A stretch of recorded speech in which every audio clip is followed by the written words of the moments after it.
Free school meals for all primary school children was a commitment the Scottish Greens secured back in 2021. This was being delivered when we were in government. Policy right up until April this year was to roll out universally to all children in P6 and 7 by 2026. The Scottish Greens champion free school meals for all because we know that getting school meals to all kids is an effective way to mitigate the impacts and stigma around child poverty. Yet as soon as the Greens are out of the room, the Scottish Government drops the policy. So, can the First Minister explain how we're supposed to take seriously his commitment to tackle child poverty? First Minister.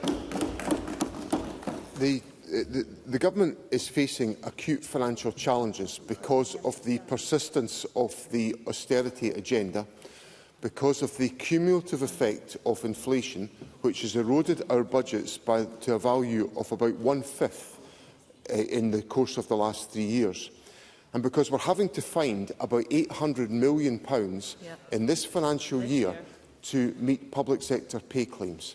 Now, Lorna Slater will know from her experience in government that once the financial year starts, the government cannot expand the resources that are available to us. We have a fixed sum of money available to us once the financial year starts.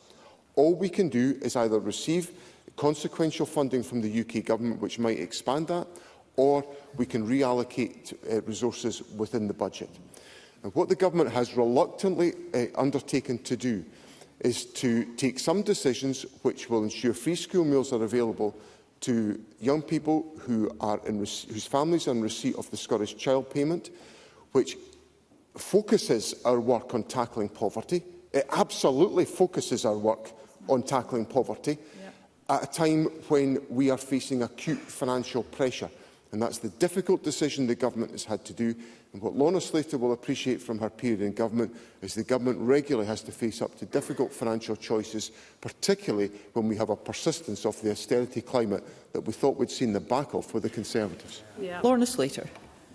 During our time in government, the Scottish Greens scrapped peak rail fares. We introduced a groundbreaking fund to restore nature and create jobs across rural Scotland.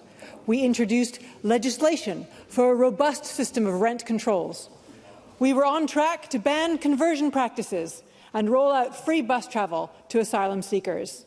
All this work is being undone, slashed, watered down or shelved.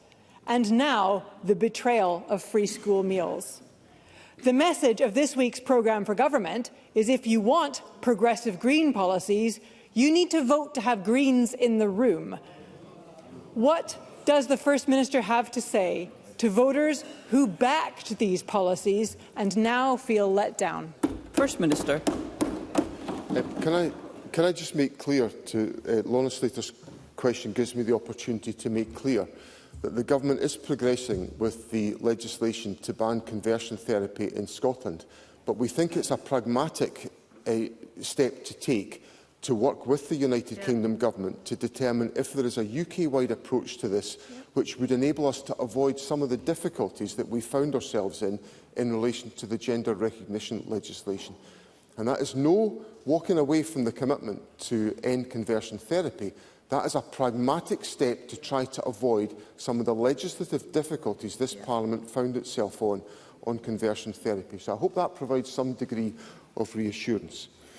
Now, Lorna Slater asked me what my message is to people at this particular time.